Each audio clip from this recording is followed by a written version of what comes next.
Hi there, Chloe here. I hope you're having a wonderful day. Today, we're going to talk about gender. There are so many ways to relate to your gender.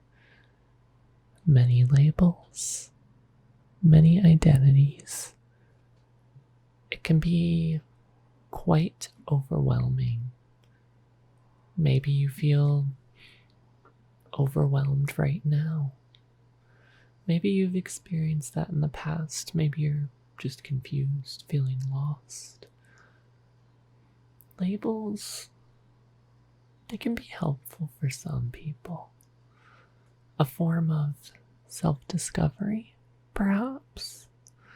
A way of being like, wow, I finally found the words that describe me. I don't feel as alone for the first time ever. I finally feel like, oh, there are other people like me. There have to be. If there's a whole label to describe what I'm feeling, what I'm experiencing, what I'm living,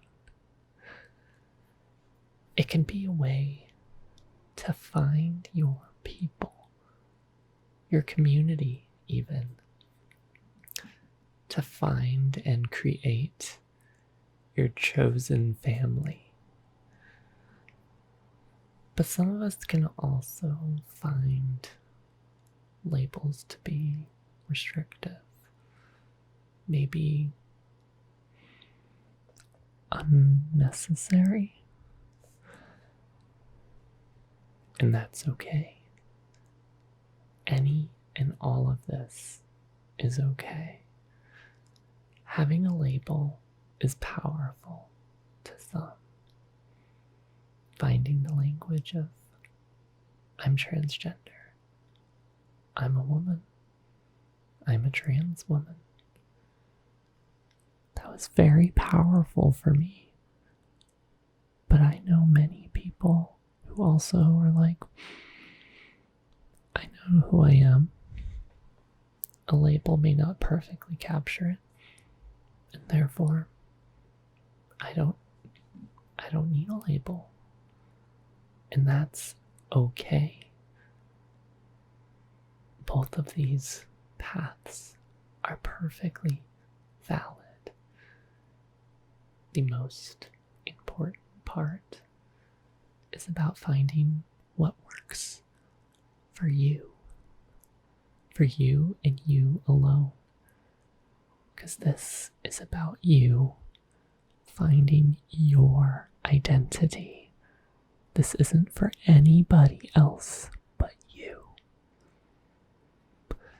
You spent so long escaping a box, coming out of the closet, so to speak. Escaping this box that society forced you into for a long time. Many years, perhaps. For some of you, maybe many decades. Maybe you're still trying to escape that box. I bring this up because I don't want you to leave one box just to force yourself into a new box. That's what it can be like if you're forcing yourself to have a label that doesn't work for you, a gender identity that doesn't fit you. I mean, for those of us that are trans or non-binary or questioning, we had a gender identity put upon us that did not fit wasn't for us. And we relinquished that label. And maybe we found something new. Or maybe we just let that go. And now we just exist as us. You know, I could just be like, I'm Chloe. And that's the only label I need. Finding your name. And that's the only label you need. Because you are you. And at the end of the day, that's what's most important.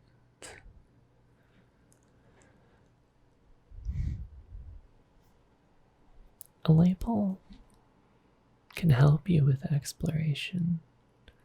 It can help you with finding the language.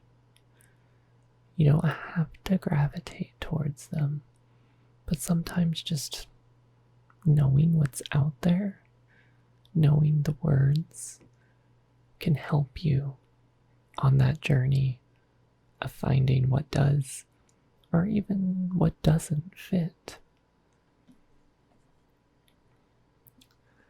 So I'm going to just slowly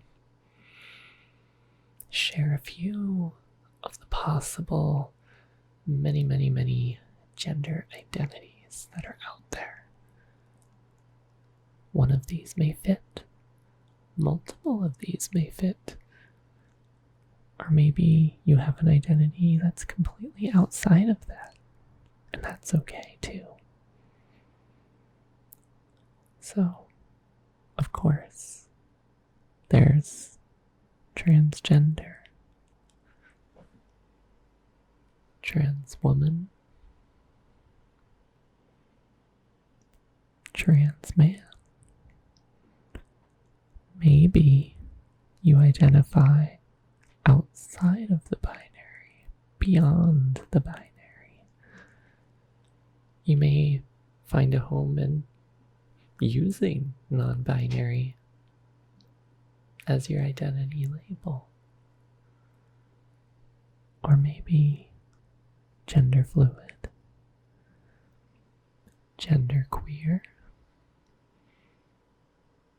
or an identity that doesn't have a gender, or is gender neutral. Something like agender or neutral. Maybe you identify with more than one gender. Bigender, pangender, those might fit you. If you're Indigenous or Native American, maybe Two-Spirit, or another Indigenous term fits your experience. And like I said, this is just a handful of possibilities. You may identify with one of these. You may identify with multiple of these. You don't have to limit yourself just to one if you gravitate to more than one.